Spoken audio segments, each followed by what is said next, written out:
Hello, I'm Sarah, a 29-year-old woman, and I've just recently gotten divorced. It happened because my husband, or rather ex-husband, was a cheating douchebag. But the way I found out was not the way I thought it would go. There was something good that came out of it, at least. But let me first tell you about how we met. I met Gavin at a bar. He happened to be there for some work related party. He was the one that approached me, and he pretty much kept me company the entire night. I must admit that I was very insecure about myself, so to get that much attention from a man was nothing short of an ego boost. Anyway, after we met for the first time, we went out on a couple of dates. I found out that he was 6 years older than me, but I didn't mind that because I had always had a thing for older men. He was also surprisingly a lot more charming than he was at the bar. We went on multiple dates until we decided we wanted to make our relationship official. Before I continue, I should tell you that my big dream has always been to own my own place. My parents lived way too far away from me to live with them, and I didn't want to always live on a lease. My parents helped me with half the down payment while I worked my butt off for the other half. Anyways, Gavin and I dated for around 2 years before we decided to tie the knot.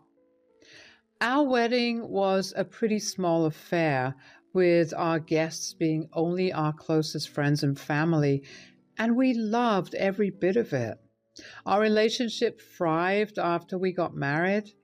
Never in a million years had I thought that Gavin was thinking of or even capable of cheating on me. Another thing I do want to say is that Gavin's mother, Eleanor, and I had a really good relationship. She always told me that I was like the daughter she never had. Every time I went over, I was pampered senseless by her. It was even more amazing to have her as a mother-in-law because she helped me feel better about the distance I had between my parents. She made me feel like I still had my mom with me.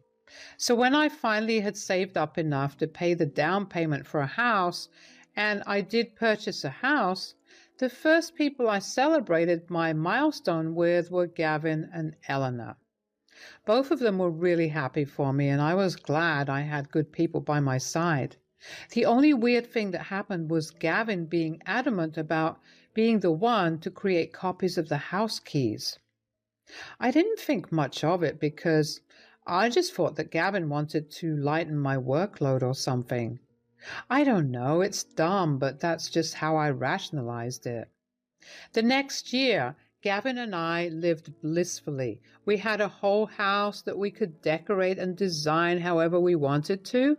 Gavin and I took up several renovation projects that I thought brought us only closer because it entailed spending a lot of time together. Essentially, I thought our relationship was going great. And then, one day, Eleanor called me out of the blue. Hi, Sarah. Hey, Eleanor, what's up? Why the sudden call? I, um, I don't know how to put this nicely. I have some rather shocking news. Do you think you could be seated for this? Seated? What's wrong? Are you okay? Yes, I'm okay. I just know this will devastate you, and I need you to not hurt yourself. Eleanor, you're scaring me. What's going on? Okay, so I happened to overhear Gavin talking to someone on the phone the other day when you guys were over for brunch.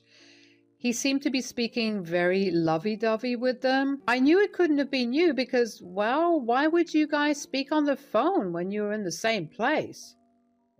Oh, well, I started snooping through his stuff. I know it's not right, but I just didn't want my son to be a cheater. I made up some stupid excuse and managed to get access to his email. I managed to find out that he has been cheating on you with two other women. What? How? How could he do this to me? I'm so sorry that this is happening to you. I know it's barely any consolation, but I'm super ashamed of Gavin. I'm just so broken right now. Why would he do something like this? Wasn't I enough for him? He had to go and cheat with not one but two other women? Oh, honey, that's not the case at all. No one deserves this, and neither do you. But I'm afraid it does get a little worse. What could possibly make this situation any worse? Well, it turns out that Gavin made copies of your house keys and gave them to his affair partners. My world was spinning around me. What was going on? I wanted to yell at Eleanor. No, that was not right. I was angry, but I was not angry at her. I was angry at Gavin for ruining something so perfect and to defile my house in such a manner. I wanted to obliterate him. This was the last thing I had expected from him. He knew how hard I worked to own my own place. How dare he do that to me? A million thoughts raced through my head. I didn't know how to feel because my emotions were a mess too. Nothing was making sense, and in all seriousness, I wanted to talk to Gavin about this and see what he had to say. There was no doubt in my mind that Eleanor was lying to me. Eleanor loved me way too much to do that to me. If anything, it was because she loved me that she was telling me about her cheating son itself. Sarah, darling, are you there? Oh, yeah, I'm here. Sorry, I'm just processing everything. I don't know what I have to do or even what I want to do. I'm just so angry and hurt. I may have an idea if you're up to it. Oh, what is it? What if we take a little revenge on Gavin? Then you can divorce him and leave him in the streets for all I care. I love it. I'm fully on board with it. Also, I actually contacted these two girls.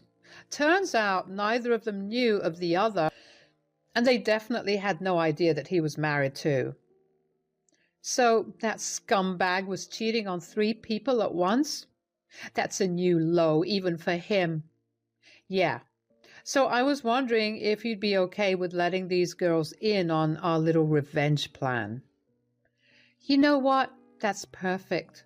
Gavin has a weekend business trip this weekend to the other side of the city. At least I hope it is. I cross-checked with both of them, and neither of them has any plans with him anytime soon. Great. I'm hoping there isn't another mistress, but invite the other 2 over and we'll discuss the plan. Eleanor and I talked for a little while more. She could tell I really needed a shoulder to cry on, although I hadn't yet begun to cry.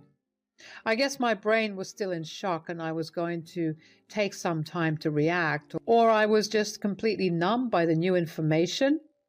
Either way, I was still a mess. My emotions kept shifting from anger to sadness to hurt. Eleanor helped calm me down a little. She also helped me figure out how to treat Gavin normally until his business trip. I knew it would be a hassle. If I was this unstable with Eleanor, how would I maintain my composure in front of Gavin? At the same time, deep down inside, I knew I had to do it because I had to make Gavin feel the panic and pain I had felt. When Gavin got back from work that evening, I treated him like I always did. Whenever he smiled or laughed, I wanted to punch him. When he kissed me goodnight, I wanted to wash my mouth off with acid. I was hurting so deeply that I didn't think I could actually ever feel that way. How could he cheat on me and then treat me like I was the most important person to him in the world? I cried myself to sleep that night, but I woke up the next morning and made myself look better. I couldn't let Gavin know that something was wrong. I bid him goodbye as usual. Eleanor called and asked if she and the girls could come over. I said they could, and within an hour all 3 of them were over at my place. When I saw the girls, I was kind of taken aback. Both of these women were young. One of them looked dangerously young. At that moment, I only hoped that she was legal and Gavin hadn't committed a crime. Eleanor greeted me with a tight hug. She was tearing up, and it took everything in me to not break down, too. I invited them all in, and we sat down on the couch to talk about how things turned out for us. The first thing I found out about these girls was that one of them was named Riley and the other was Sadie. Sadie was the one who looked dangerously young, but my fears were calmed down when she told me she was 23 years old, while Riley was 25. Honestly, it wasn't great to hear that Gavin was having an affair with a woman who was a good 12 years younger than him. I found out that he had been having an affair with Riley for about a year, which meant that it started right around after we got married.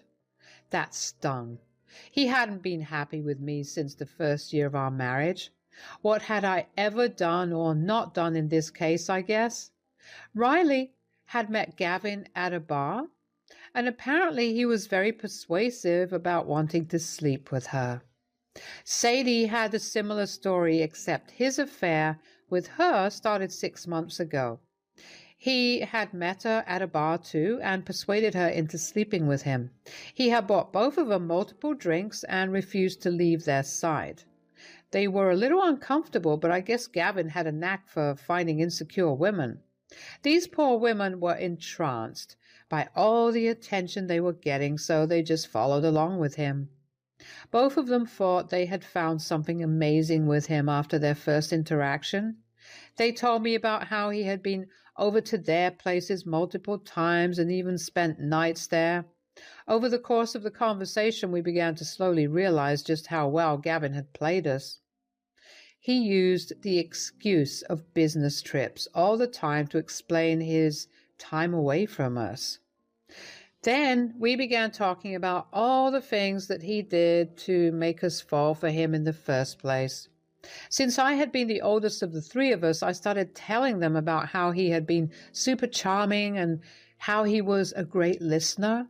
They agreed with me.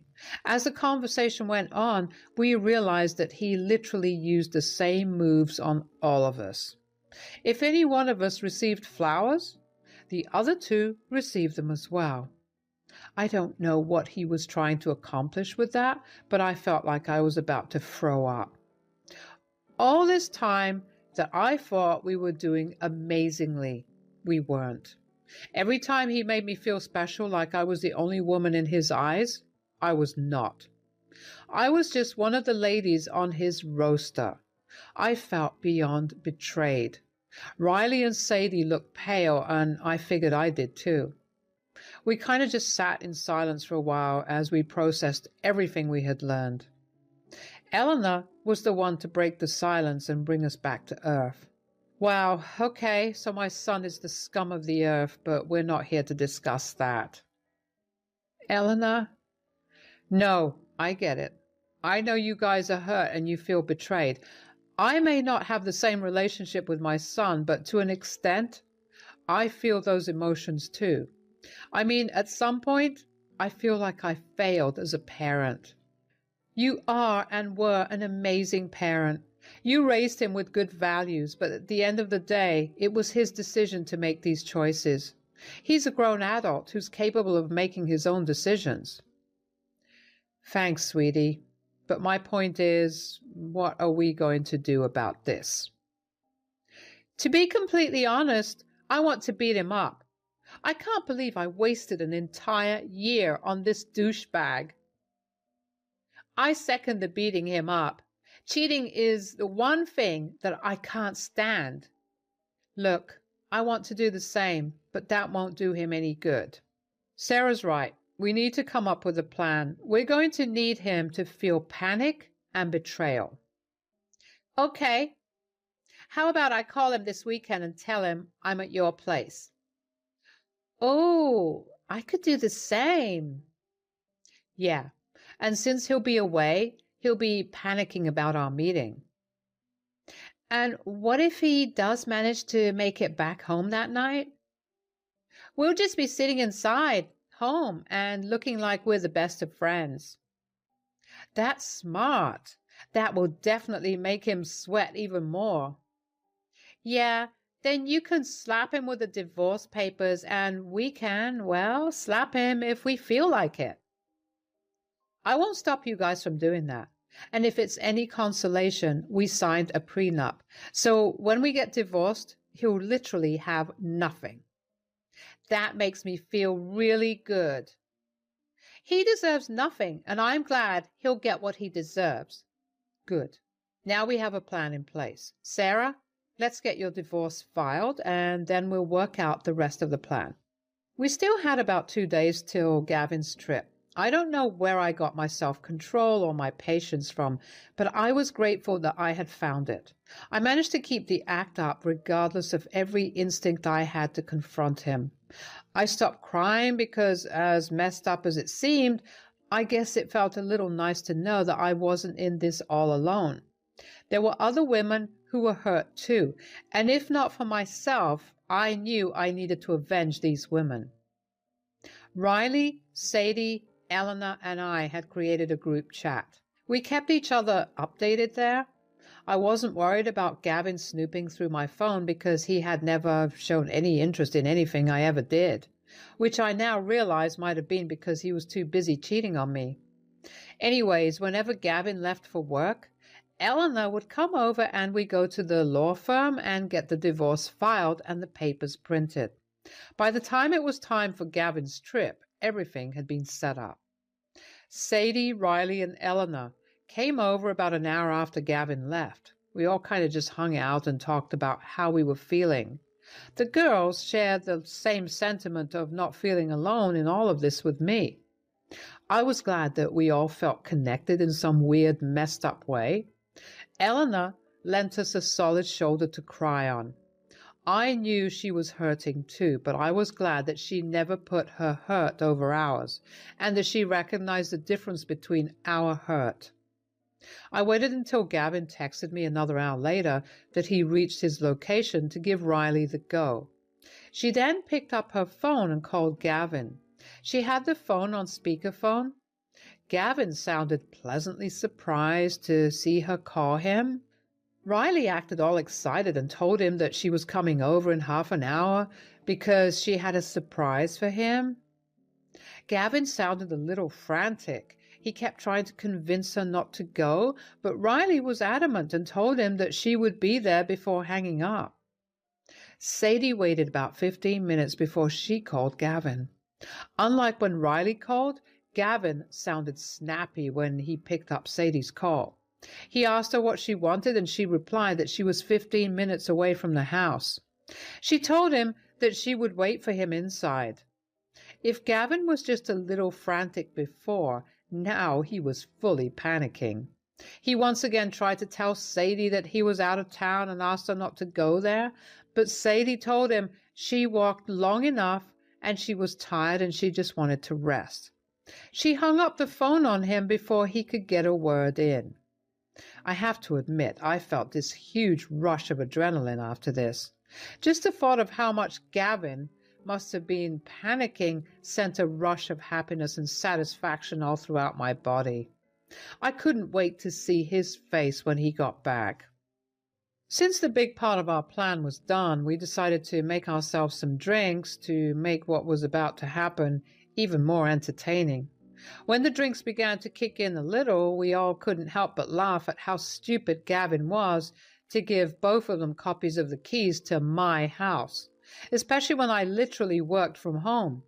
Somehow and somewhere along that time that we waited for Gavin to return, we began to heal a little. We began to see the truth and accept the reality of Gavin, and it felt refreshing. About 2 hours after we had called Gavin, we heard his car pull up in the driveway. By that point, we were pretty tipsy and unable to contain our excitement. Eleanor had been the one who reminded us that we needed to act well. We put on our best sober faces and readied ourselves to face Gavin and tear him down. Gavin quite literally burst through the door. "Babe, Oh! What's going on here?" "Oh, I invited your mom over." "Yeah, that's cool, but what about the other people here?" "Them? These lovely women showed up at my place and they seemed to know you, so I invited them in. You never told me that you had such a pretty wife. Me either. Right, maybe it's time you leave. Don't be rude, Gavin. I taught you better. Besides, we were having a girls' night. Why are you here? Yeah, why are you here? I thought you were away on a business trip. A business trip? Is that why you couldn't spend time with me this weekend, even though we always spend time together every third weekend? Oh my God, he does that with you too. Me too. Look, guys, no, don't want to hear anything. I just want you out of my house. That's when I saw Gavin cry for the first time. He began crying and begging me not to leave him. The sight of him sobbing surprisingly did not make me feel any sympathy. It only made me feel even more disgusted. I didn't say anything much to him. I just got up and handed him the divorce papers. Gavin was a mess. He turned to his mother, but Eleanor just looked away. He tried to appeal to her, but she told him that he was dead to her. He truly looked like a man who had lost it all, and no sight was as satisfying as that. Riley and Sadie didn't slap him, but they did throw the copies of the house keys he had given them in his face and left. I had a bag packed and ready for him to take. I got it out and threw it at him. I told him he had 5 minutes to leave or I would get the cops involved. He left after that. I just sat down after that and finally cried again. This time Eleanor held me and both of us cried at the loss of someone who was so dear to us. An hour after Gavin left, my phone began to blow up with calls and messages from him. Every single text only made him seem more pathetic to me. In the next few months, my divorce would be finalized. Eleanor was a true rock for me in that time. Gavin's desperation turned into spite, and he tried his hardest to contest the divorce and get something from me. But I had him sign an ironclad prenup before we got married, so he got nothing out of the divorce other than a large bill to his lawyer. Anyway, I didn't really keep tabs on what happened to him, and neither did Eleanor. The one positive thing that came out of this whole experience was the new friends I made. After the divorce got finalized, Riley, Sadie, and I went out to a bar to party as a final screw you to Gavin. We got a lot closer, and even though it's still a bit of a sore subject, we managed to find the humor in our shared experience. I guess the experience just showed me how life can take so many unexpected turns, but if you have the right people by your side, every unexpected turn can lead to something beautiful.